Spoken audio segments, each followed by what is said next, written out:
Hah? Padahal cuman wallpaper, tapi kita masuk ke dalam wallpaper. Kenapa? Karena wallpapernya Masjidil Haram itu loh. Tapi kita ada di situ gitu loh. Kita terlalu banyak ngelihat fakta. Ya faktanya gitu Pak Ustadz. Mau kayak gimana juga orang tua saya miskin. Udah gue bilang fakta itu gak usah diomongin. Kecuali fakta bikin lo naik. Fakta bikin lo kecil mah jangan diomongin. Kalau fakta bakal bikin lo naik, judulnya muhasabah, keren. Tapi kalau judulnya meratapi, cengeng. Siapa juga sih Pak Ustadz yang gak pengen haji? Siapa yang gak pengen Pak Ustadz punya anak soleh? Gitu. Siapa sih yang gak pengen juga nikah? Selalu ngomongnya itu meratap. Bukan dalam rangka muhasabah. Saya mau aja Pak Ustadz nikah. Tapi siapa yang mau sama perempuan tua seperti saya, umur udah 43? Oh, gak ada urusan. Gak ada urusan. Buktinya ada nenek-nenek nikah sama pemuda 17 tahun ya. Belum lama kapan itu ya? Itu nyata loh, ada di TV loh. Dan nenek-neneknya luar biasa. Dia bilang dia ngejar saya sih, luar biasa. Loh, dahsyat itu. Kalau aki-aki nikahin anak remaja gadis biasa. Ini nenek-nenek. Ya Allah, nyari apa itu anak muda? Tapi itu nyata loh, pelajaran buat Anda semua. Nggak ada urusan sama fakta. Haji Ali berangkat dari kontrakannya, tapi bukan sebagai tukang nasi goreng. Walaupun secara fakta dia nasi goreng, tukang nasi goreng, tapi udah enggak, rasanya udah bukan tukang nasi goreng. Dia rasa udah pengusaha aja. Jalan nih ya kan, ke dia punya lapak. Saya waktu duduk di rumah Haji Ali nasi goreng 80 outletnya. Dan itu 4-5 tahun yang lalu. Mungkin hari ini udah 200. Selesai pasang gerobak. Ini gerobak di sini. Dia keluar sebentar. Agak ke kanan begitu. Kemudian dia balik lagi ke nasi gorengnya. Lihat kalimatnya. Bagaimana, Dek? Ramai outlet kita yang di sini. Coba pertanyaannya. Dan nggak ada orang juga di situ.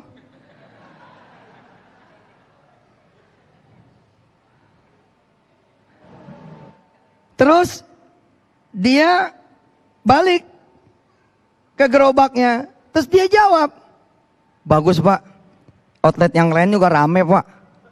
Kita sore-sore udah dapat 3 juta Pak. Bagus, kamu terusin ya, yang jujur. Kasih senyuman sama yang beli. Kasih lebihin kerupuknya, sambelnya, bawangnya. Oke, saya tengokin outlet yang lain dulu. Assalamualaikum. Waalaikumsalam, salam Pak sama teman-teman yang lain. Nggak ada orang di sini. Oh Pak, orang-orang yang punya utang, terus dia mikirin utangnya, itu yang buat dia nggak bakal bisa bayar utang malah. Keluar dong dari zona itu. Anda punya utang nih 10 juta, 5 juta, 15 juta, 20 juta, 30 juta, 50 juta. Mendingan keluar dari rumah kontrakan, keluar, berdiri di depan. Berdiri di depan pintu. Dengan tangan seolah-olah megang amplop segepok. Terus bagiin, ya silakan ya. Aduh, hati-hati ya Dek. Yang lain, ayo mari. Padahal nggak ada yang dikasih dan nggak ada yang juga orang yang nggak ada. Tapi percaya omongan saya. Jika ente bisa melakukan itu, insya Allah Ji, satu RT bilang lo gila. Tapi subhanallah, Haji Ali mendapati pertanyaan itu benar-benar ada orangnya. Siapa OB yang di kantong saya dengan izin Allah subhanahu wa ta'ala menjadi penguasa kantor itu? Siapa OB yang ada di kantong saya ini menjadi penguasa pabrik itu? Ya mereka yang mampu melakukan ya little crazy bit gitu loh. Habis kemudian bersihin ruang bosnya, ya kan? Dia dudukin tuh kursi bosnya. Cang, Dia duduk di kursi bosnya. Kemudian dia belagak jadi bos. Ya silakan masuk. Gitu. Apa yang bisa saya bantu? Gitu. Kemudian foto bosnya diganti mau foto dia.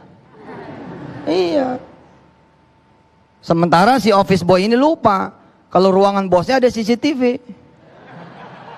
Mati dia. Ayo, nanti saya cerita nih di segmen berikutnya bagaimana kemudian saya tumbuh menjadi Ustadz Yusuf Mansur dengan izin Allah Subhanahu wa taala, dan hari ini real ada jamaahnya.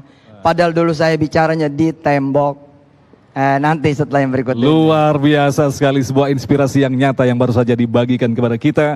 Pada intinya manusia diciptakan secara sempurna, namun dalam perjalanan hidupnya dengan begitu banyak pilihan, manusia menciptakan mimpi-mimpinya. Tetapi ternyata tidak semua manusia mampu menciptakan mimpinya, padahal Allah telah memberikan ruang yang begitu luas untuk mewujudkan bagaimanakah membangun mimpinya. Lantas bagaimanakah agama ini mengajarkan kita untuk membangun mimpi yang ada di dalam pikiran kita? Sekali lagi, pemirsa yang ingin mengirimkan pertanyaan, kami masih memberikan kesempatan bagi Anda untuk mengirimkan melalui Twitter atau Instagram di @damai_tv1 dengan hashtag puasa dan kisah inspiratif. Kami akan kembali selepas pesan-pesan berikut ini.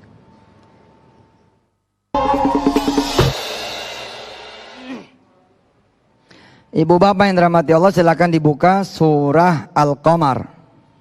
Surah Al-Qamar ayat 50. Surah Al-Qamar ayat 50. Selama ini kan kita mengenal kan, kun fayakun ji kan gitu ya. Insyaallah lah kun fayakun. Ada Allah gitu kan. Nah hari ini saya perkenalkan ulang lagi. Dulu pernah saya sampaikan di TV One. Hal lain yang membuat saya juga dan kita insya Allah menjadi besar hati. Apa yang Allah katakan di dalam surah Al-Qamar ayat 50. A'udzu billahi minasy syaithanir rajim. Bismillahirrahmanirrahim. Wa ma amruna illa wahidatun kalamhim bil basar. Apa kata Allah? Kalau aku sudah menghendaki, wa ma amruna illa wahidatun kalamhim bil basar. Kalau aku sudah menghendaki, itu kayak ngedip doang gitu. Kayak ngedip aja, tek gitu. Ya kan, saya bilang dengan izin Allah rasanya baru kemarin doang. Kan biasanya kita innama amruhu tuh. Innama amruhu idza arada syai'a ayyaqula lahu kun fayakun. Fasubhanalladzi biyadihi malakutu kulli syai' wa ilaihi turja'un. Ini sekarang disajikan yang lain. Wa ma amruna illa wahidatun kalamhim bil basar. Nanti tahu-tahu ibu-ibu sama bapak-bapak sama anak-anaknya udah ada di serambi Masjidil Haram, Masya Allah. Terus pada cerita-cerita deh. Kayaknya baru kemarin ya dek kita dimaki-maki sama tetangga. Belum bayar hutang. Sekarang udah di sini. Terus yang kita maki-maki juga kita berangkatin. Masya Allah. Rasanya baru kemarin saya diusir dari kampus ini karena belum bayar. Karena ada masalah ini dan itu. Sekarang saya jadi dekan di sini. Kalamhim bil basar. Kayaknya baru kemarin saya terdepak dari kursi pemilihan ya rektor kampus negeri gitu. Tapi subhanallah, kalamhim bil basar. Hari ini saya malah menjadi raja semua kampus di seluruh dunia, di seluruh negeri. Gitu. Kata Pak Nuh zaman dulu. Nggak kepilih jadi rektor. Malah jadi menteri. Kalamhim bil basar. Ayo Pak. Ayo. Nggak boleh ada lagi cerita. Ya gimana Ji? Nggak boleh habis gimana Ji? Masalahnya nggak ada masalahnya. Cuman nggak ada cuman itu.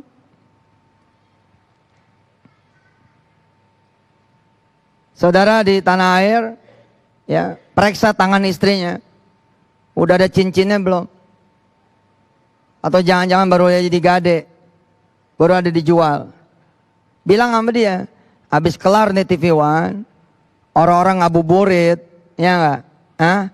Nyari kolak, kita ke toko emas. Nanti istri bilang, ya tapi kan kita belum bayar kontrakan. Tadi nggak denger ustadz loh, nggak usah ada ngomong cerita tape. Udah berangkat aja. Terus gimana? Dejavu dikit lah. Ambil tangan istri, terus rogoh kantong itu loh. Rogoh kantong. Seakan-akan ada cincin tuh di kantong. Terus pasangin itu loh. Pasangin gitu, pasangin. Padahal nggak ada apa-apa gitu, pasangin. Gitu. Wah, he did it, Pak, dengan izin Allah saya lakuin ini dengan izin Allah Subhanahu wa taala. Saya pulang tuh dari Duren Sawit basah-basahan. Yang saya usaha dulu di sini nih, Duren Sawit. Oh, teman kita itu tadi di atas. Pulang ke rumah, saya sandarin itu motor. Istri cium tangan kan. Begitu cium tangan, tangannya saya tahan. Tangan saya tahan. Terus saya buka tas saya. Terus saya ambil pelan-pelan gitu loh. Saya ambil pelan-pelan. Terus jari manis istri saya keluarin gitu dari 5 jarinya. Terus saya pasangin, pelan-pelan saya pasangin gitu. Terus saya tanya sama istri saya, gimana dek? Bagus. Istri saya jawab, memang apaan gitu. Ya Allah, nggak nyambung ini. Pak, demi Allah Pak, izin Allah Subhanahu wa taala. Beberapa waktu kemudian, saya menyambut jamaah dari Semarang. Nyambut nih jamaah dari Semarang. Peristiwanya sama percis. Bedanya bukan saya yang begituin, tapi jamaah dari Semarang itu. Saya bilang, no matter lah udah. Pokoknya hari ini mama pakai cincin. Keren loh Pak. Keren. Ibunya sahabat saya Mas Beni turun di Bandara Soekarno-Hatta, kami jemput berdua. Tiba-tiba istri saya tuh dipegang tangannya sama ibunya Mas Beni. Dipegang tangannya persis seperti yang saya lakuin. Dan ketika dia diambil tangannya, itu dia mengingat bahwa saya mengambil tangannya beberapa waktu yang lalu. Dan kemudian dia, ibunya Mas Beni ngambil kemudian cincin dan dipasangkan ke jari manis istri saya. Dejavu bos. Dejavu. Dan bukan cincin emas bos, berlian. 20 juta tuh harganya. Tuh iya, subhanallah. Subhanallah. Kayak waktu kita kecil gimana sih? Kiri, kanan. Emang di atas mobil, di meja. Ketika kecil kita begitu, di meja main layangan. Orang pada bingung, mana layangannya loh? Lo nggak lihat nih gue lagi main layangan? Coba, Nih ibu-ibu nih, masa iya nggak pernah kecil zaman dulu? Kan pernah kecil ya? Nah, pernah kecil kan? Kan ada kalanya kehabisan karet, betul nggak? Karet, iya, yoyo. Nah, begitu kehabisan, diambil sama senior, diambil sama kakak-kakak, betul nggak? Nah, daripada sedih, dia pada pura-pura. Ya, satu di ujung sini, satu di ujung sono, iya kan? Nih gue contohin, Oke, lu situ, kiri, ente sini, tengah. Gue megang tali nih, ya lo lompat ya, 1, 2, 3. Iya benar. Iya. Ini benar-benar begini udah. Begonya minta ampun. Tapi Pak, akibat kita dulu kecil begini, yang gede kasihan kan. Apa kata yang gede? Ya udahlah buat kamu main tuh. Subhanallah jadi loh Pak. Lu memikirnya sih. Mikir orang kecil mulu. Mikir orang gede apa? Mikir orang gede. Insya Allah. Kita kayaknya udah mau asar nih ya. Kita siap-siap asar, insya Allah ya. Mudah-mudahan puasa ini menjadi hadiah buat ibu bapak semua. Dan ibu bapak lah nanti yang punya kisah, bukan orang lain. Kisahnya adalah kisah ibu bapak sendiri. Kisahnya adalah kisah pemirsa semua, insya Allah. Sampai ketemu lagi. Insya Allah di segmen 6 dan 7 nanti kita akan berbagi kisah dari jemaah masjid yang kita cintai. Tapi yang sangat jelas tadi pesan yang baru saja disampaikan oleh guru kita, betapa hubungan manusia dengan Allah bukanlah hubungan yang statis. Manusia diberikan kesempatan untuk melakukan perubahan, tetapi yang jelas seperti yang ditegaskan dalam Al-Qamar 50 tadi, apa yang dikehendaki Allah sangat mudah, tetapi yang jelas bukan yang diinginkan oleh manusia, tetapi yang dikehendaki oleh Allah. Insya Allah kami akan kembali selepas pesan-pesan berikut ini. Damai Indonesiaku. Terima kasih pemirsa, dan masih bersama kami Damai Indonesiaku yang mengangkat tema tentang puasa dan kisah inspiratif. Berikut kembali akan dikisahkan satu kisah inspiratif perjalanan dari Ustadz Yusuf Mansur sendiri. Silakan Ustadz. Saya simpan cerita saya nanti buat segmen berikut. Sekarang dibuka dulu surah Al-Baqarah ayat 30 sampai dengan 37. Kita coba ngajiin nanti penjelasannya di 3 episode saya dengan izin Allah selama saya ada di TV One. Insya Allah. Saya punya 4 jadwal di TV One. 3 episode ke depan, pas percis nanti jadwal saya, kita akan membahas tentang surah Al-Baqarah ayat 30 sampai dengan 37. Kalau ada pertanyaan, apakah semulus itu orang yang sekedar punya impian lalu jadi gitu? Siapa juga bos yang bilang mulus? Kalau kita apa-apa jadi, apa-apa jadi, apa-apa jadi, itu malah jadi penyakit. Malah kita nggak bakalan kuat. Kita perlu dibanting, perlu kebanting. Kita kadang-kadang perlu kepleset supaya kita bisa hati-hati di kemudian harinya. Ada. Nah, ayat 30 sampai 37 ini perjalanan Nabi Allah Adam alaihissalatu wassalam. Ya, nanti 3 episode ke depan. Nanti silakan dicari di Instagram saya dengan izin Allah dan Instagram TV One. Kapan aja Yusuf Mansur nanti ada di TV One. Ini kita judulin nanti Adam Spirit. Adam ini disiapin oleh Allah, disiapin loh. Tapi kan perjalanannya perjalanan gedebak-gedebuk tuh. Perjalanan belajar iya. Adam kemudian perjalanan belajar. Nanti ada perjalanan kontestasi, di mana Adam kemudian melawan setan. Kalau kita sepantar ji, lawan kita teman-teman sekosan doang ya. Paling iya ya teman sekantor dah gitu dah, teman sepabrik, teman sepengajian. Lah kalau lawannya Adam, setan. Ada tahapan persiapan oleh Allah, Adam dikehendaki oleh Allah. Ya, kemudian Adam memasuki tahap yang namanya tahap belajar. Kemudian tahap tes. Kemudian tahap kontestasi atau kompetisi. And then kemudian di won, dia menang, won. Itu past tense dari win, menang.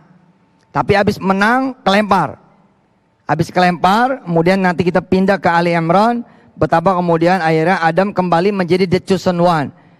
Menjadi Al-Mustafa. Wah keren. Ini untuk kemudian menyampaikan kepada saudara semua. Bisa jadi nanti ada kelempar kanan, kelempar kiri. Tapi semua on the track gitu. Saya punya sahabat, dia pengen sekali kuliah di luar negeri. Tapi Masya Allah bu, malah jadi korban penculikan, human trafficking.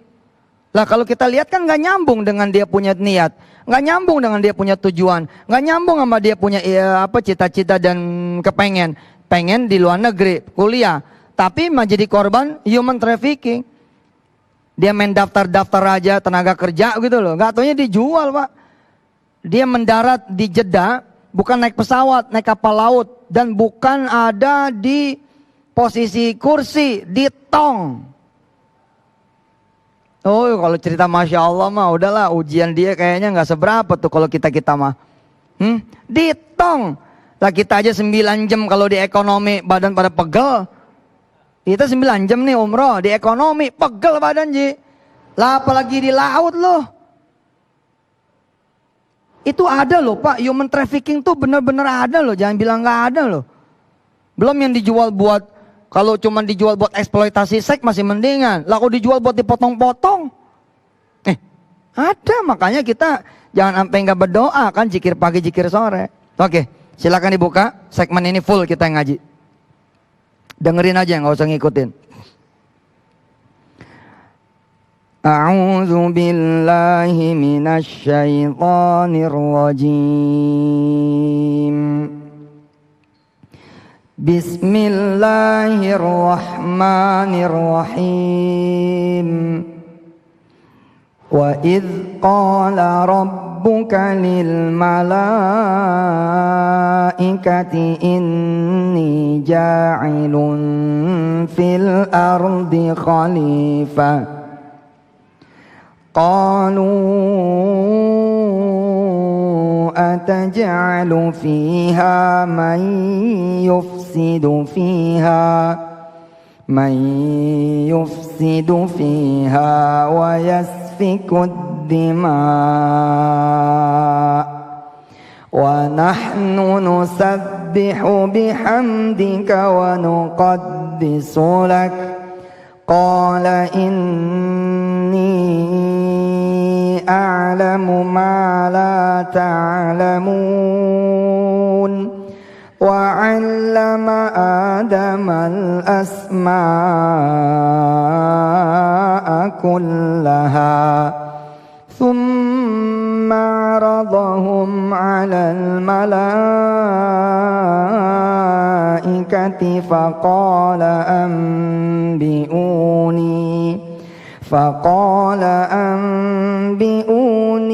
bi asma'i haula'i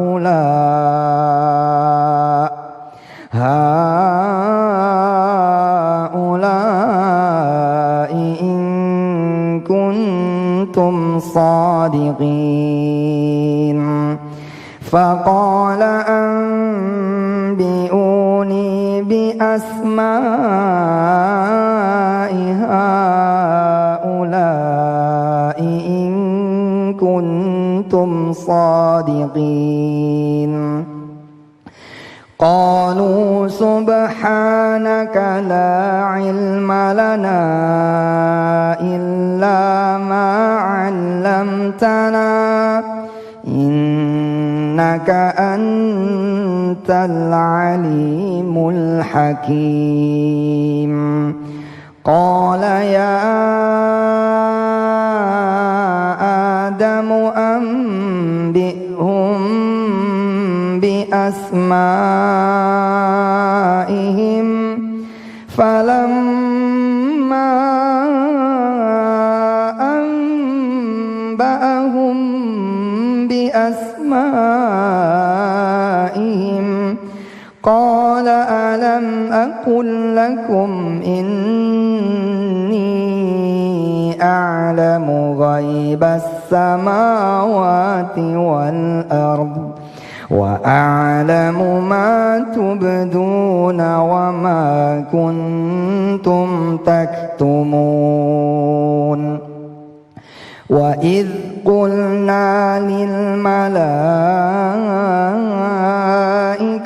isjudu li Adama fasajadu illa iblis aba wastakbara wa kana minal kafirin. Wa qulna ya Adamu uskun anta wa zawjukal jannah wa kula minha ragadan haitsu syi'tuma wa la taqraba hadhihi asy-syajarata fatakuna minadh dhalimin. فأزلهما الشيطان عنها فأخرجهما مما كانا فيه وقلنا اهبطوا بعضكم لبعض عدو ولكم في الأرض مستقر ومتاع إلى حين فتلقى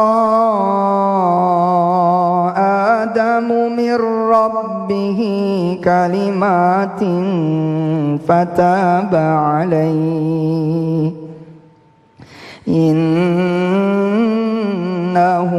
هو التواب الرحيم. Al-Fatihah. A'udzubillahi minasyaitonirrajim. Bismillahirrahmanirrahim. Alhamdulillahi rabbil alamin arrahmanirrahim maliki yaumiddin. Iyyaka na'budu wa iyyaka nasta'in ihdinas siratal mustaqim siratal ladzina an'amta 'alaihim ghairil maghdubi 'alaihim waladdallin. Amin. Saya serahkan dulu ke Ustaz Agung, nanti kita lanjutkan lagi setelah yang. Baik, terima kasih Ustadz Yusuf Mansur. Itulah tadi salah satu surah yang telah dibacakan yang insya Allah nanti akan menjadi tema kita dalam episode selanjutnya yang tentu saja akan disampaikan oleh guru kita Ustadz Yusuf Mansur. Dan selepas pesan-pesan berikut ini kita akan menjawab pertanyaan-pertanyaan Anda yang telah ada kirimkan melalui Twitter atau Instagram, dan kita akan seleksi ada beberapa pertanyaan yang memang tidak sesuai dengan tema kita. Insya Allah kita akan jawab dalam episode selanjutnya. Tetaplah bersama kami. Damai Nusaku yang dipersembahkan oleh Sarung Wadimor, tentu sarung kita.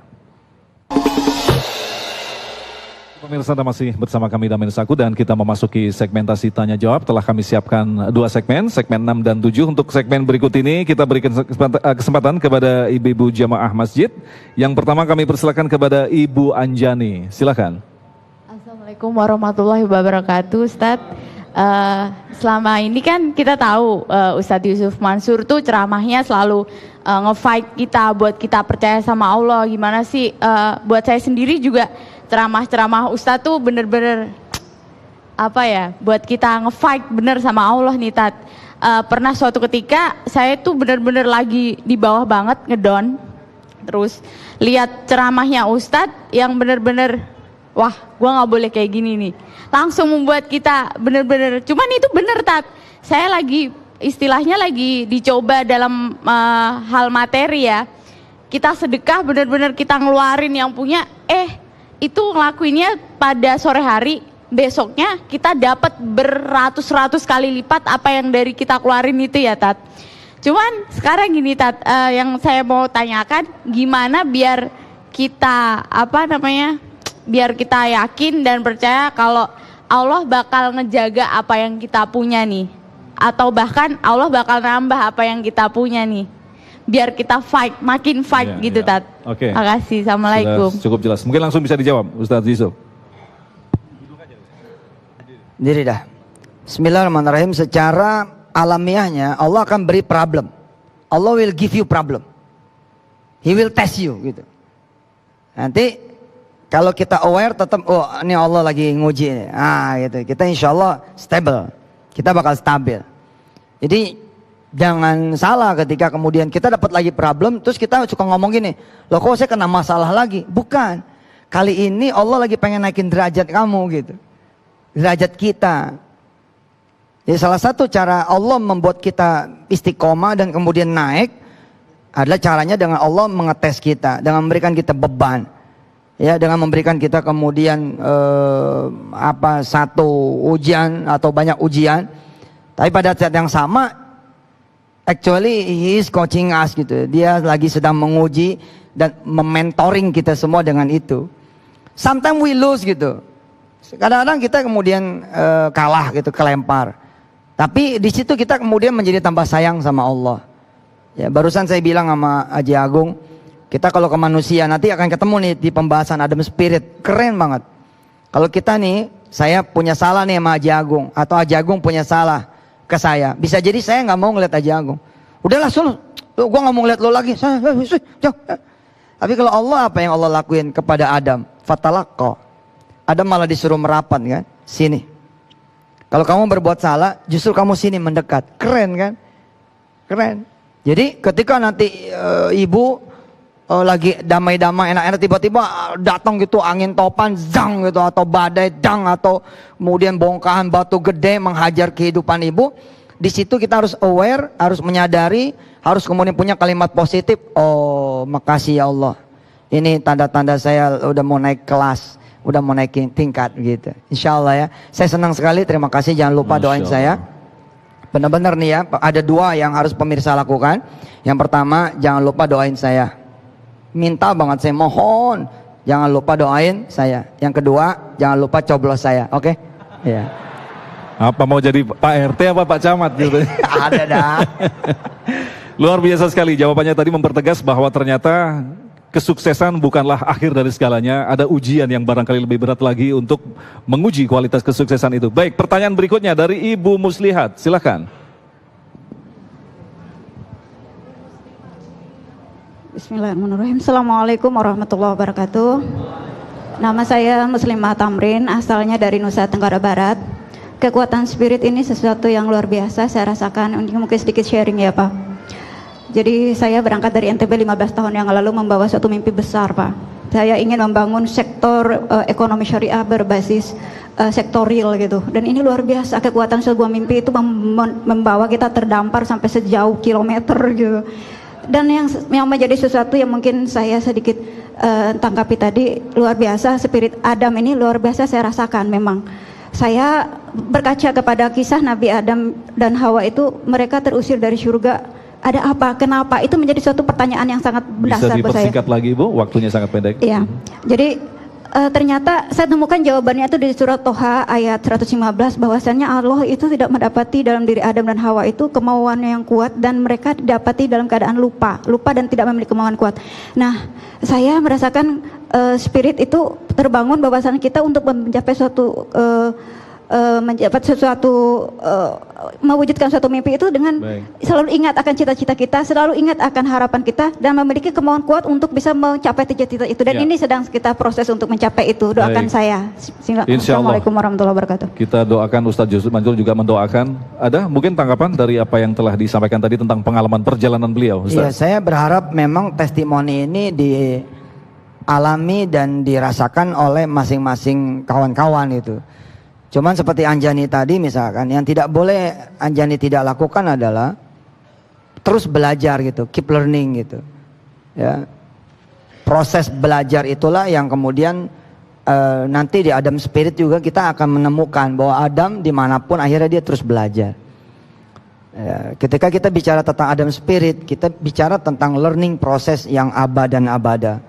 Ma'abaqaita, sampai kemudian madum tuhaya, sampai kemudian kita meninggal dunia. Baik. Allahumma sholli ala Muhammad. Baik, kita lanjutkan di pertanyaan dari Twitter dan Instagram. Ini menarik sekali pertanyaannya. Ustadz tadi mengatakan harus minta sesuatu yang luar biasa. Padahal yang biasa saja saya belum tentu terkabul.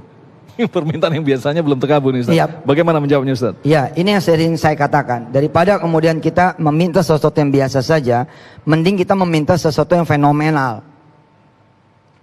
Jika Anda percaya yang kecil, harusnya bisa percaya juga yang besar. Saya dengan izin Allah cerita, pernah nepok pundak seorang tukang gunting rumput. Udah pernah saya cerita ini. Beberapa tahun yang silam. Kemudian saya tanya sama dia, pernah ngelihat duit $100.000? Gak pernah, dia bilang. Kamu tahu berapa duit $100.000 itu? Nggak ngerti. Itu 1 miliar lebih. Oh, kaget dia. Ya sudah, angkat tangannya. Taruh guntingnya, angkat tangan. Angkat tangan Pak. Kemudian saya bilang, ya Allah, kasih ini orang $100.000. Terus dia bilang amin. Terus saya bilang sama dia, jangan gak percaya ya. Saya percaya loh, bahwa Allah akan ngasih dan situ bakal punya. Oke? Tugas kamu sekarang percaya, believe. Nanti di sini akan saya kasih prosesnya. Kan orang bilang gini, mimpi lo gede, tapi ikhtiar lo mana, gitu kan ya? Nah, ntar di sini saya akan kasih. Insya Allah kita masih punya. Ini edisi sekarang istimewa kok Pak. Kita insya Allah sampai jam 9 malam ini. Bapak Ibu yang dirahmati Allah, saya bilang sama dia, in the beginning, Anda, wahai tukang gunting rumput, yang Anda harus lakukan adalah hanya percaya. Beberapa tahun kemudian 2012 dengan izin Allah saya bikin acara di hotel Sultan kalau tidak salah. Ada satu hamba Allah yang bilang saya akan sedekah 10 miliar. Cerita nih Masya Allah, Allahumma sholli ala Muhammad. Allah izinin saya ceritain. Tapi saya angsur ya Ustadz, 50 juta, 100 juta, 50 juta, pokoknya sampai 10 miliar. Dan saya sampaikan ke beliau di cerita ini bahwa ya karena sedekah Anda besar, bagiin diri. Tapi yang menarik adalah siapa dia? Dia itu Pak, tukang gunting rumput. Dan dia sudah mendapatkan berkali-kali $100.000 ya. Sampai kemudian dia upgrade. Dia minta kemudian 2 miliar, dia minta 10 miliar, dia minta 100 miliar. Anda boleh bilang, loh kok bicaranya materi? Buat saya ini bicara keyakinan, bukan bicara materi. Lo yakin nggak? Kok bicaranya dunia sih? Gue bukan ngajarin lu dunia, gue ngajarin lu kenal sama yang punya dunia. Lu mau kenal gak sama yang punya dunia? Biar lu gak kecil jadi orang.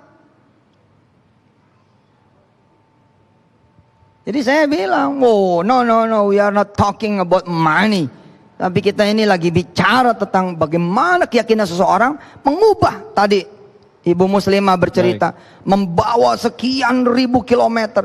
Tadi kan saya cerita tuh ada sahabat kita yang nyampe ke Jeddah di dalam tong. Di kapal laut tidak di tong, tapi ketika masuk itu pakai tong. Hari ini Pak, ketika saya dipijit di salah satu hotel bintang 5 di Haram, itu dia dalam keadaan lagi jadi tukang pijitnya Imam Sudais dan lagi kuliah di Masjidil Haram. Ini luar biasa Pak, bayangin Pak. Anak ini sama seperti Ibu Muslimah, tinggalnya di Lombok, orang desa, orang kampung. Dia selalu berdoa begini Pak. Ya Allah, saya pengen kuliah di Masjidil Haram. Dan doanya saya kasih tahu ibu bapak, salah. Kenapa doanya salah? Karena nggak ada Universitas Masjidil Haram, itu nggak ada. Tapi tidak ada itu ketika dia berdoa. Ketika dia sampai kemudian dia Saudi Arabia, yang namanya kuliah Dakhil Haram, itu terwujud dengan rektornya langsung Imam Sudais. So, saya bilang kepada beliau, jangan-jangan Universitas Masjidil Haram ada gara-gara doa ente. Doanya salah loh Pak. Kayak begini, ya Allah saya pengen kuliah di UI ini di Tangerang gitu loh. Mana ada UI Tangerang? Tapi karena kuat sekali doanya, UI yang ketarik ada di Tangerang. Gila nggak? Bisa begitu tuh. Bisa begitu. Bisa. Makanya jangan nggak percaya Pak. Bapak bakal jadi orang kaya, bapak jadi orang sukses, ibu bakal punya anak hafiz-hafizah, bakal punya mantu kiai, bapak bakal punya anak cucu kiai. Jangan nggak percaya, jangan nggak percaya. Jangan nggak percaya juga Yusuf Mansur nggak bisa jadi presiden, jangan nggak percaya Pak.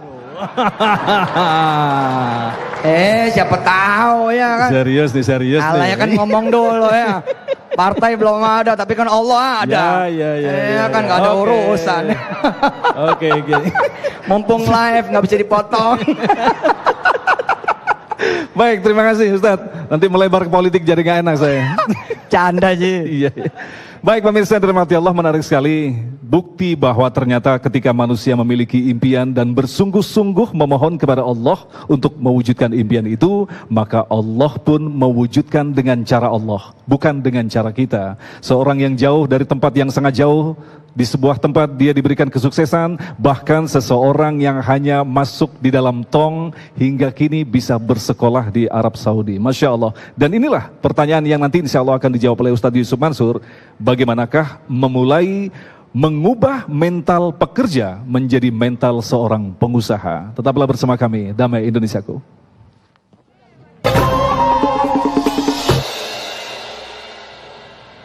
Baik, terima kasih Anda masih bersama kami Damai Nusaku yang mengangkat tema tentang kisah-kisah inspiratif, dan kita akan lanjutkan lagi segmentasi tanya jawab. Berikut ini adalah pertanyaan tentang bagaimanakah memulai mengubah mental pekerja menjadi mental pengusaha. Silakan, Ustaz. Ya, saya sekaligus ngasih, karena ini segmen terakhir untuk sesi tausiahnya, habis ini kita doa. Saya sekaligus ngasih langkahnya apa sih gitu.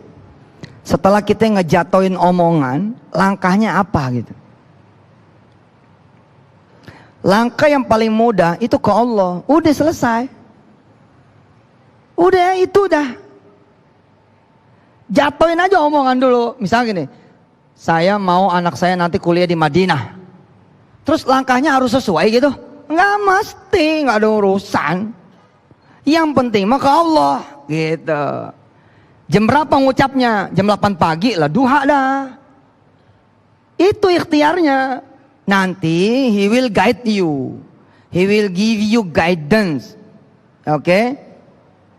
Dia akan memberikan kita jalan. Jam berapa yang ngomongnya? Habis zohor.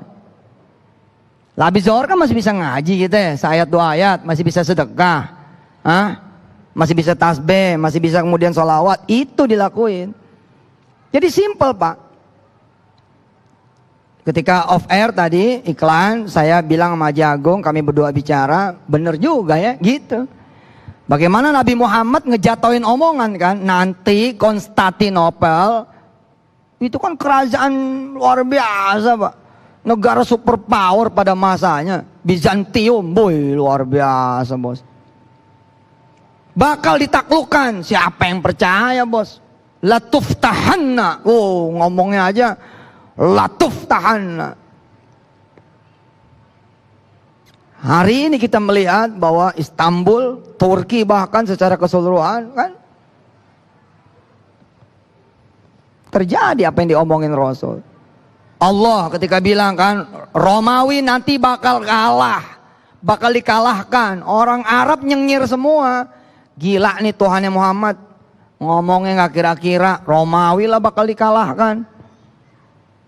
Kira-kira sekarang nih ngomongnya begini loh, nanti kalau saya jadi presiden nih, ada telepon dari presiden Amerika Serikat, tapi saya males ngangkatnya gitu loh. Kenapa? Paling mau minjem lagi gitu. Lalu Anda mengatakan nggak mungkin, gila apa Amerika bakal minjem sama Indonesia? Nanti ya presidennya Cina akan bertamu dan dia bakal nunggu 3 jam. Ngantri gitu ya. Bakal nunggu 3 jam sesuai nomor urut lah. Kok bisa negara adidaya sekelas Tiongkok bisa nunggu? Karena dia punya kepentingan, pengen ngutang gitu loh. Kehabisan duit karena investasi dia banyak di luar, kehabisan duit dan dia minjem sama Indonesia. Jangan bilang nggak mungkin loh. Jangan bilang nggak mungkin bahwa hutang Republik Indonesia yang segitu gedenya kecil dan kita bakal ngelunasin rame-rame. Jangan bilang nggak mungkin. Jangan sampai ada omongan bayar bunganya aja kita nggak bisa, APBN aja defisit. Oh jangan ngomong jelek bos, ngomong mah mesti cakep. Insya Allah lunas gitu aja lah. Udah insya Allah aja. Nah sekarang kan yang gede, makanya gue bilang sekedar beli rumah kontrakan aja lu nggak mampu ngomong, ya udah Ji, berarti harus kita upgrade diri kita gitu. Ya lah Pak Ustadz, jangan buat beli rumah, buat bayar kontrakan aja saya nggak mampu. Justru itu kalimat yang harus dirubah. Itu kalimat itu yang harus dirubah. Sekali doa tuh doanya yang mantep Ji. Ya Allah tolong kasih ini rumah kontrakan ini buat saya. 9 pintu kanan, 9 pintu kiri, tanah 3.000 yang belakang, 2 hektar yang depan, gitu. Doanya mesti bener, ya Allah minta rumah jangan, belum fenomenal dong. Ya Allah kasih saya 17 perumahan, gitu. Iya Pak, iya. Saya waktu dulu dengan izin Allah Subhanahu Wa Taala ya masih kita di awal-awal lah gitu. Saya masuk ke mall Pak, sama istri saya berdua. Muka kita ini muka yang gak ditawarin gitu loh. Muka yang gak, gitu ya? Muka yang gak ditawarin apartemen gitu loh. Nah mungkin karena ini petugas marketingnya baru, kami ditawarin. Mas beli apartemen mas, murah mas, cuma 275. Hadiah langsung kalau mas mau DP-in Samsung Galaxy S2 waktu itu. Pertanyaan saya apa coba? Pertanyaan saya pertanyaan orang kaya ya. Pertanyaan saya bukan pertanyaan orang yang nggak punya duit gitu loh. Bisa kredit nggak? Itu kan pertanyaan orang nggak punya duit. Bisa bayar ngangsur nggak? Woi, pertanyaan saya begini. Ada sisa berapa emang apartemennya? Oh, coba tuh. Dan akhirnya kebeli juga. Ntar dulu nih gue cerita ya kan. Nggak sabar, ada berapa unit sisa apartemen Anda? Nah menyadari saya nanya begitu, nih orang-orang baru langsung lari. Demi Pak, dia lari Pak, ngasih tahu manajernya. Pak, ada yang mau borong Pak apartemen kita. Ternyata masih ada kira-kira 300 lagi gitu loh. Nah si manajer ini langsung ngambil jas, langsung mencari sumber siapa yang mau beli itu. Begitu ngelihat saya Pak, langsung down dia. Langsung bilang begini, oh Bapak yang mau beli sisa apartemen kami. Oh iya, oh ya udah kasih brosurnya, gitu. Oh saya nggak lupa tuh. Ini saya sampai berdiri nih. Jadi begini Pak, begitu dia pakai jas gitu kan, nemuin saya kan, pakai jas nemuin saya. Ternyata orangnya kecil gitu kan. Oh Bapak yang mau beli sisa apartemen kami. Terus saya jawab, iya. Oh Ya udah, tolong layanin ya, kasih brosurnya. Dia males, kenapa? Dia merasa wasting time. Buat apa saya ngelayanin orang kayak gini gitu kira-kira. Terus dia balik Pak. Begitu balik, saya langsung panggil dia. Pak, sini. Ini masih sama nih nunjuknya. Pak, sini. Gua nggak demen bener.